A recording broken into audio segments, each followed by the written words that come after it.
también, y en el Hospital Barrio Cotudo. Estudié infectología en la Universidad de Santiago de Chile de 2022 a 2024 y actualmente trabaja como infectóloga en el Hospital Lucio Córdoba y recientemente también como docente en la Universidad de Santiago. Entonces Francisca nos va a contar algo de síndrome metabólico en VIH. Gracias. Difícil partir después de esta charla, así que esto es un tema totalmente diferente, más fome, más rígido, pero vamos a tratar de hacer lo posible que sea también interesante y entretenido para ustedes. Bueno, entonces vinieron a hablar del síndrome metabólico y tenemos que tener claro que este es un clúster de anormalidades metabólicas y que están muy relacionadas. Y se consideran 3 o más, que son la obesidad visceral, la hipertensión, la insulinoresistencia y alteraciones de los lípidos, ya sea por triglicéridos altos o colesterol HDL bajo. Y en las personas que viven con VIH, el síndrome metabólico tiene unas características especiales en donde lo que vemos es que varios de los factores relacionados con estas personas, como la disbiosis de la microbiota intestinal, el uso de los antirretrovirales, ciertas alteraciones epigenéticas relacionadas a la infección, la disfunción mitocondrial, que tiene varias causas, la terapia antirretroviral, la infección en sí, van a llevar a una disfunción endotelial y a un proceso inflamatorio crónico que va a tener efectos en el corazón, en el cerebro, en la presencia de hígado graso y en la diabetes. Entonces, eso hace que nuestras pacientes tengan un mayor riesgo y es importante que hablemos de este tema porque cada vez es más frecuente. En el 2024 se hizo una revisión sistemática y un metaanálisis en donde se evidenció una prevalencia de un 25,3% y que era mayor incluso en las personas que estaban con terapia por los elementos que vimos recién. Las personas que viven con VIH tienen 1,6 veces más riesgo de síndrome metabólico que las personas que no tienen esta infección. Y como les decía, esto va más allá de los factores típicos como la diabetes, la insulinoresistencia, la hipertensión y el colesterol alterado. Y en este metaanálisis vemos que América es uno de los que tiene mayor prevalencia en síndrome metabólico. Entonces, tenemos la genética, nuestro estilo de vida, que tenemos al alcance, comida chatarra, con grasas saturadas, con hidratos de carbono, una vida que suele ser sedentaria, finalmente lleva a la acumulación de grasa visceral, que lo que ocurre fisiopatológicamente es un cambio en los patrones de la secreción hormonal a nivel tanto de los macrófagos como los adipocitos. Y este patrón de cambio hormonal va a producir alteraciones en la resistina, la leptina, la adiponectina y una serie de interleuquinas que finalmente van a permanecer este proceso inflamatorio crónico, van a estimular la producción de estrés oxidativo y a nivel de los distintos órganos vamos a ver que va a alterar a nivel cerebral con mayor estrés oxidativo. A propósito también lo que hablaban de la inflamación a nivel cerebral, a nivel de los vasos sanguíneos y del hígado y del músculo, particularmente en el hígado y en el músculo, alterando el metabolismo de la glucosa y llevando a una insulinoresistencia, a un aumento de la glicemia basal, a la inflamación y el estrés oxidativo que va a llevar a estos factores. ¿Se dan cuenta que es como un círculo vicioso? Y como les contaba, la terapia per se tiene un impacto, ya que los distintos fármacos disponibles que usamos se ha visto que tienen alteración en el tejido adiposo, lo que lleva a una desregulación de las adipoquinas, producen disfunción mitocondrial, por ejemplo el que usamos todo el tiempo como el tenofovir. Hay procesos de inflamación sistémica e insulinoresistencia relacionadas a ciertos fármacos, por ejemplo insulinoresistencia o alteraciones metabólicas con los inhibidores de proteasa y modificaciones epigenéticas.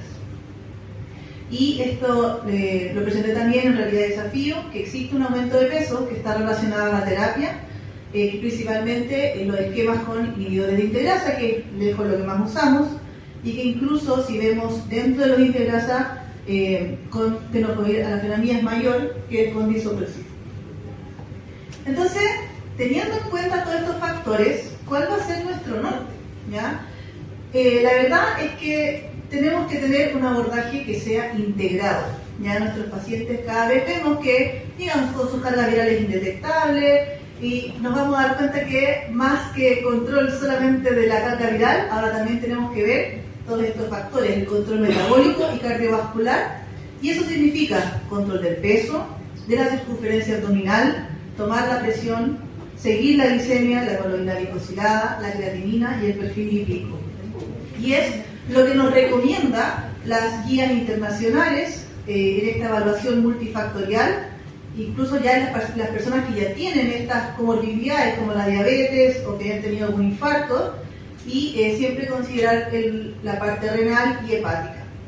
Y la Asociación Americana de Cardiología, el 2025, reporta que cada vez vamos a tener una mayor prevalencia global de síndrome metabólico, y que esto está todo incluido dentro de un síndrome cardiovascular renal metabólico, que es obvio porque somos una persona, ¿cierto? Y esta es lo que ellos recomiendan, que no olvidemos que deberíamos todos quedarnos aquí, en la etapa cero, en las personas que ojalá no tuviesen factores de riesgo, y para eso tenemos que hacer promoción de estos 8 factores que les voy a contar, para evitar pasar a la etapa 1, en donde ya hay una disfunción del tejido adiposo que lleva a estas alteraciones de las adipoquinas y citoquinas, para tratar de evitar que el paciente ya presente formalmente diabetes, hipertrigliceridemia, hipertensión, para evitar que avance a una patología cardiovascular o renal que esté subclínica pero que está subyacente, y finalmente evitar llegar a la etapa 4, en donde el paciente va a tener una insuficiencia cardíaca, va a tener una enfermedad cardiovascular coronaria, fibrilación auricular, estenosis, claudicación intermitente y accidente cerebrovascular. Y esto es lo que ojalá todos quedáramos hoy día, que tenemos que tener un rol en la prevención, y para eso se recomiendan estos 8 factores, que créanme que no son tan fáciles. Primero, recomendar una dieta saludable. Segundo, realizar actividad física, por lo menos 150 minutos o más de actividad física moderada o mayor por semana. Hacer seguimiento de la glucosa en la sangre, que las personas que no tengan diabetes y que la glucosa se mantenga menos de 100 en ayunas, que el peso corporal se mantenga estable, ojalá con un índice de masa corporal menor de 25, que el colesterol no HDL sea menor de 130, que la presión sea menor de 120/80, recomendar a las personas que vemos que no fumen ni vapeen, y lo más difícil, dormir bien. ¿Ya? De 7 a 9 horas por noche. Yo estoy fallando en varios de aquí. A ver cuánto logran los 8. Levanten la mano. Vi una mano ahí, muy bien. ¿Ya? Pero deberíamos tener esto en cuenta. ¿Ya?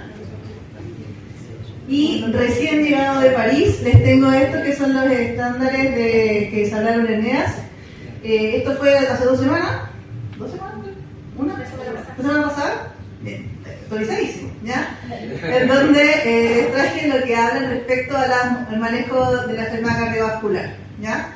Entonces, ¿cuál es el énfasis? Es que el riesgo de infarto y accidente cerebrovascular es mayor en la población que vive con VIH comparada a la población general, luego de ajustar los factores de riesgo cardiovascular habituales, que suele haber una subestimación del riesgo cardiovascular con el uso de los scores tradicionales, y de todas maneras ellos, para tener una referencia, recomiendan usar el score 2 o el score 2OP, que está dirigido a personas mayores, pero que es interesante porque vamos a revisar que dependen del país de la persona. Y recordar la importancia de las modificaciones en el estilo de vida y el uso de las estatinas, y derivar en caso necesario.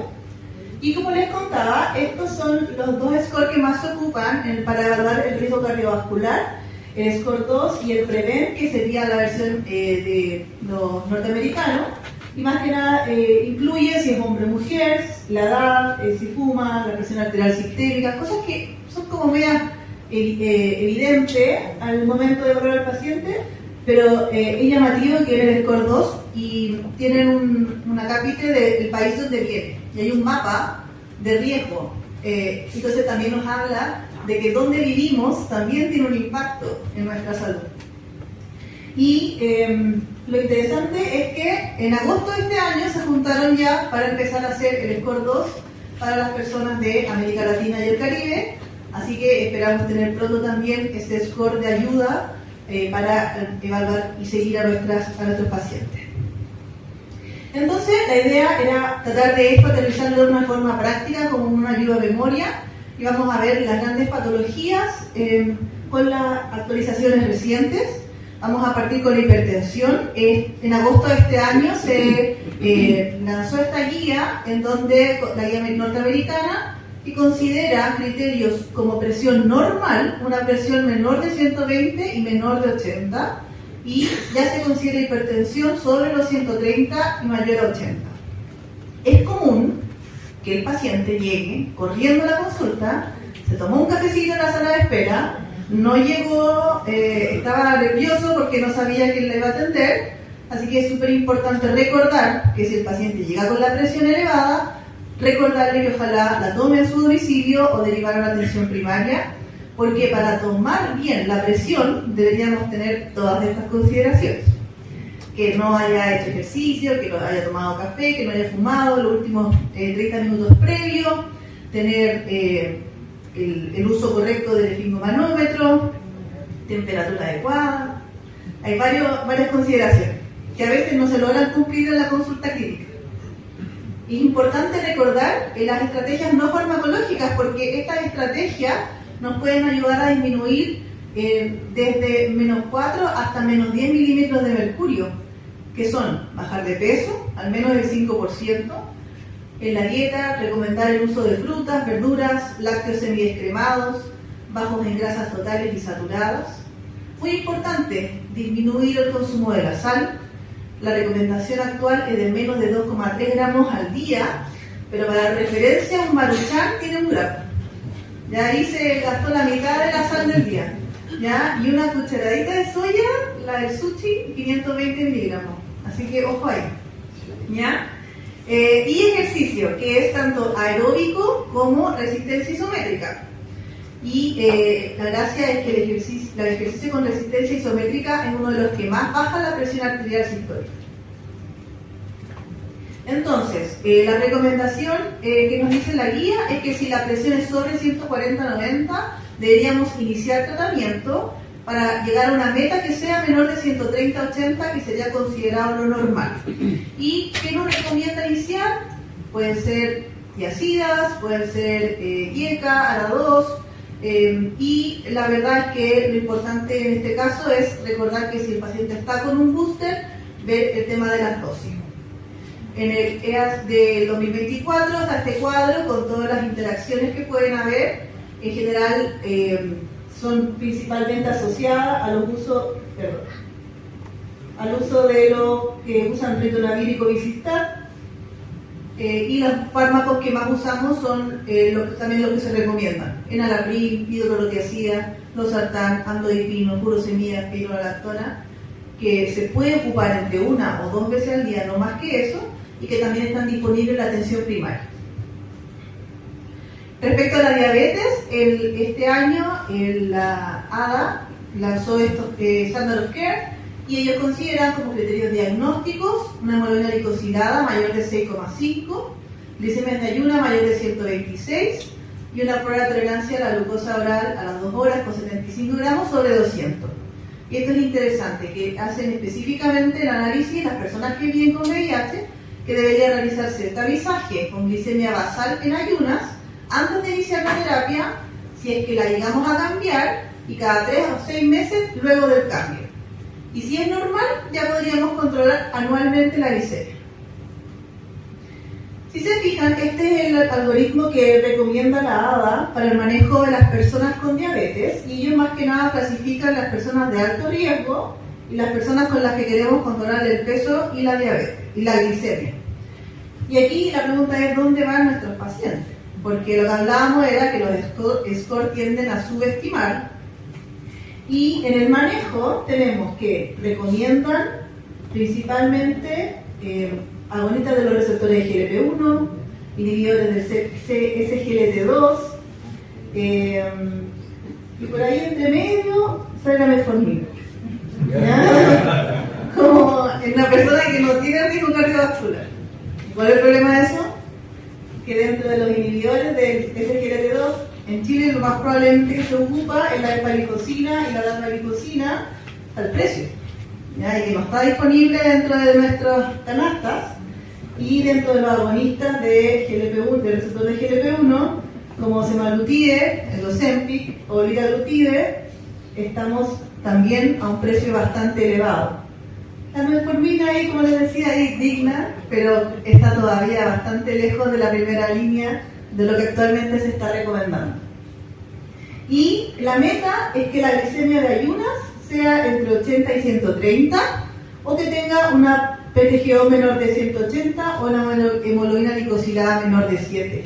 Y esto en realidad varía si la persona que vemos y que tiene diabetes es una persona que está activa, que está comprometida, que hace ejercicio y que sigue las indicaciones. Lo ideal es que nosotros busquemos tener una meta más exigente.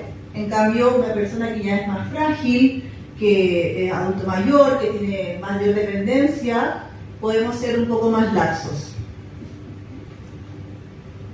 Y si se fijan, cuando vemos los fármacos que se están recomendando actualmente con la terapia, el único que tiene interacción es la metformina.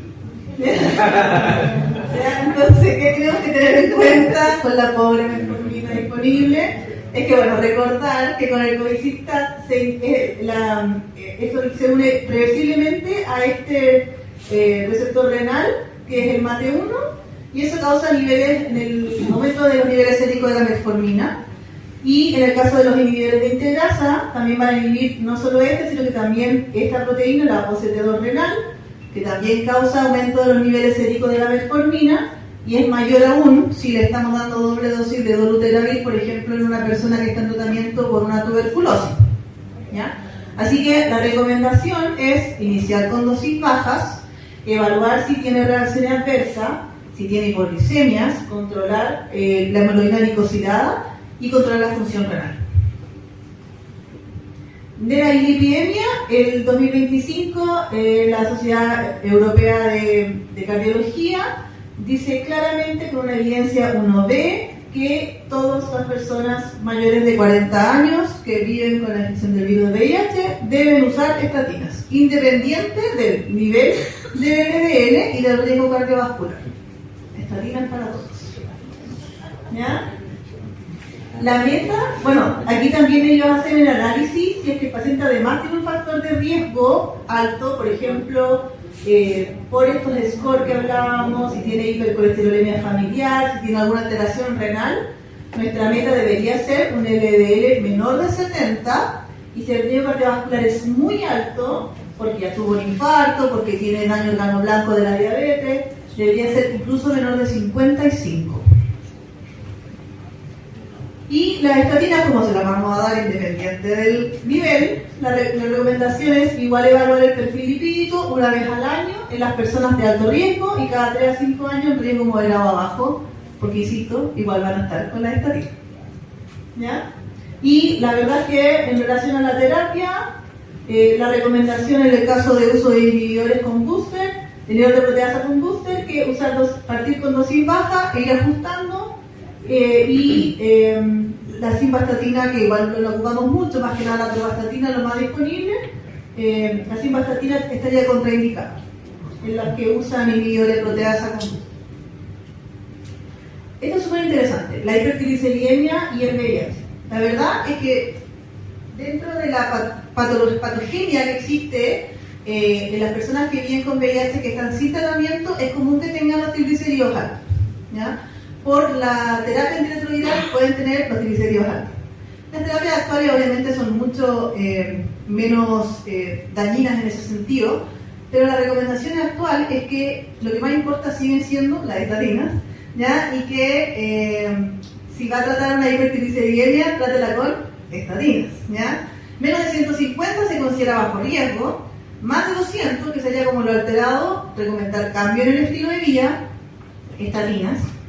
También la terapia se usa inhibidores de proteasas que podrían tener un rol en esta hipertrigliceridemia, y también recomiendan el uso de omega 3, ¿ya? Específicamente el ácido eicosapentaenoico, ¿ya? Porque está el DHA y el EPA, ¿ya? Entonces este es el que tiene un rol protector cardiovascular, el otro es más como neuroprotector.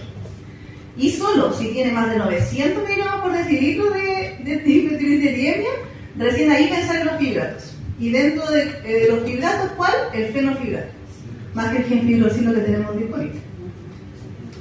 Entonces, esta es la meta, ¿ya? Que las personas tratemos de fomentar esto para evitar llegar a esto. Esto lo hice con inteligencia artificial, por eso dice la amibudina rara, ¿ya? Pero lo hice a propósito, para que vean que la inteligencia artificial se equivoca, ¿ya? ¿Y cuál va a ser nuestro rol? Bueno, obviamente recordar hacer esta evaluación integral, ¿ya? Ahora va más allá de la carga viral. Ver la presión, ver el peso, idealmente medir la circunferencia abdominal y ver estos exámenes, que habitualmente los pedimos, pero recordarlos y darle un rol. Hemoglobina glicosilada, glicemia, perfil lipídico. No olvidar ser agentes de promoción del estilo de vida saludable. Ojalá nosotros también tener esos estilos de vida saludable.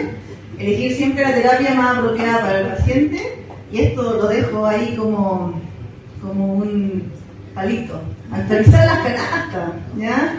El tratamiento de salud cardiovascular. Y eso también tiene mucho que ver con APS, porque si se fijan, estamos lejos de los fármacos que se recomiendan actualmente. Así que eso. Muchas gracias.